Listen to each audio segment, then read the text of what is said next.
गोंदिया जिला, जहां आदिवासी समाज के कुलदेवता मां काली कंकाली पारी कुपार लिंगों का देवस्थान है, लेकिन इसके बावजूद भी इस जिले को आदिवासी जिले का दर्जा प्राप्त नहीं हुआ है और न ही यहां पेसा कानून लागू हुआ है।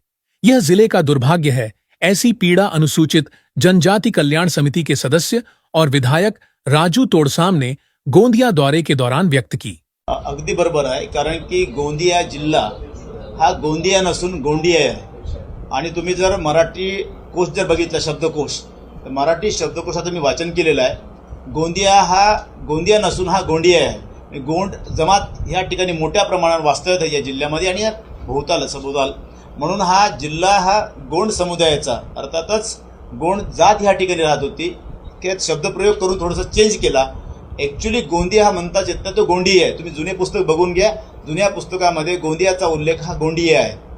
आणि म्हणून माझ्या माहितीप्रमाणे तुमच्या प्रसार माध्यमाच्या माध्यमातून तुम्ही महाराष्ट्राला कळू द्या की गोंदिया नसून हा गोंडिया आहे। गोंडियाचं वास्तव्य असल्यामुळे गोंड समाजाचं वास्तव्य असल्यामुळे हे ठिकाण आहे। एक दुसरी गोष्ट, गोंदिया जिल्ह्याला आदिवासीचा दर्जा का नाही, आता जो प्रश्न या ठिकाणी आमचा झालेला आहे। कारण की मोठ्या प्रमाणावर आदिवासी बहुल भाग आहे। कचारगड हे आमचं आदरस्थान आहे, देवस्थान आहे। त्या ठिकाणी 16 राज्यातून ह्या ठिकाणी मोठ्या प्रमाणात आमचा समुदाय ह्या ठिकाणी येतो आणि पेसामध्ये पण नाही माहिती घेतली तर हे चुकीच्या पद्धतीने ह्या ठिकाणी नोंद झालेली आहे। ती नोंद दुरुस्त करणं ही काळाची गरज आहे। कारण क्षेत्रानुसार माहिती आहे का, आदिवासी ज्या क्षेत्रात राहतो ते क्षेत्र हे पेसा घोषित केलं जातो। आणि दुर्भाग्यानं कचारगड हे संपूर्ण आशिया खंडामधलं एक आदरस्थान आमचं, आशिया खंडातलं पण भारतातलंच नाही, भारतातले तर आदिवासी त्या ठिकाणी येतातच। आणि कचारगड हे पेसामध्ये नाही, आदिवासीमध्ये नाही आणि आदिवासी दर्जाही नाही।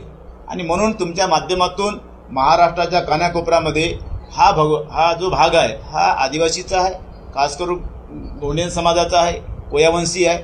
कचारगड हे आमचे देवस्थान आहे, आदरस्थान आहे आणि पारिकुपार लिंगो हे आमचे धर्मगुरू आहेत। आणि एवढं मोठं स्थान असतानाही या जिल्ह्याला आदिवासीचा दर्जा नहीं, तो आदिवासीचा दर्जा मिळावा अशा प्रकारचे आम्ही शासन स्तरावर प्रयत्न करू। गोंदिया जिले का नाम असल में गोंडिया है, जो इस बात को दर्शाता है कि यहाँ कभी गोंड राजाओं का साम्राज्य था। जिले के सभी 8 तालुका में बड़ी संख्या में आदिवासी समुदाय निवास करता है। इसके बावजूद जिले को आज तक आदिवासी जिले का दर्जा नहीं मिला और पेसा कानून भी लागू नहीं हुआ। विधायक राजू तोडसाम ने आश्वासन दिया कि गोंदिया दौरे के बाद वे यह मुद्दा मुख्यमंत्री के समक्ष उठाएंगे और गोंदिया को आदिवासी जिले का दर्जा दिलाने की पूरी कोशिश करेंगे।